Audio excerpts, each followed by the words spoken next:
পৃথিবীতে কোটি কোটি মানুষ রোজ ৫ ওয়াক্ত নামাজ তো পড়েই, বরং এর বাইরেও আরও নানা রকম নামাজ আদায় করে। যে কোনো নামাজ পড়তে সূরা ফাতিহা লাগবেই। সেই সূরারই একটি আয়াত ইয়াকা নাবুদু ওয়া ইয়াকা নাস্তাইন, যার অর্থ হে আল্লাহ, আমরা তোমারই ইবাদত করি এবং তোমারই সাহায্য চাই। বাস্তবে কি দেখা যায়? পৃথিবীতে ৫৭টা মুসলিম দেশের সবগুলি বিধর্মীদের কাছে শুধু সাহায্য চায় না, বরং সব কিছু বিকিয়ে দেয়। বিশ্বব্যাংক কিংবা IMF-এর কাছে তো থালা পেতেই রাখে। প্রশ্ন জাগে, স্রষ্টা কি মুসলমানদের ধনে জনে কোনো কম দিয়েছেন?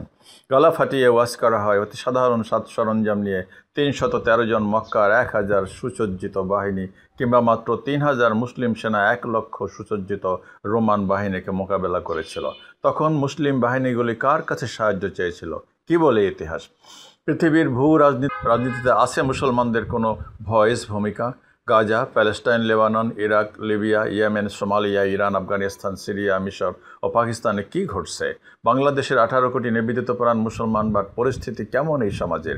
পৃথিবীর যাবতীয় অশান্তি, সমস্যা, হাঙ্গামা, মারামারি আর বিশৃঙ্খলা শুধু মুসলিম অধ্যুষিত রাষ্ট্রগুলিতে কেন? কারণ কি? এক সময় তো মুসলমানদের অর্ধেক পৃথিবী শাসন করত। কি হলো সেই সোনালী দিনের? আমার তো মনে হয় গোটা উম্মাহ আজ উদ্ভ্রান্ত, পথহারা, মুনাফিক। কেউ দ্বিমত পোষণ করলে জানাতে পারেন।